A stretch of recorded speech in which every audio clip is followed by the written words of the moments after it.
Hi guys, today I'm making a very easy lemon blueberry trifle. This is a wonderful light summer dessert with angel food cake, blueberries, and lemon pudding. So you begin, I actually have a trifle dish, so it looks like this glass bowl here.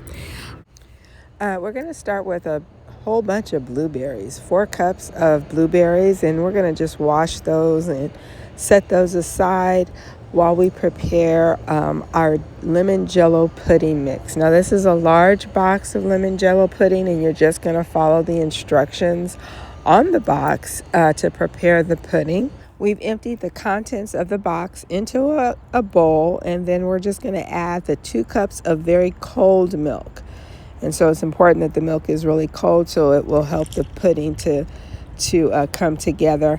I've used a fork here, but you could easily use a hand mixer and just blend the ingredients. The goal is that they are well combined. And once you have your pudding combined, you can go ahead and refrigerate that for whatever the box says you should do. You're going to return to your blueberries, and then also now we're going to cut up 3 cups of angel food cake. So I had some left over from strawberry shortcake, so I was able to cut up 3 cups. Next, my pudding is all ready to go. So I've begun layering in my trifle dish, blueberries on the bottom, and then a couple of spoonfuls of pudding on top.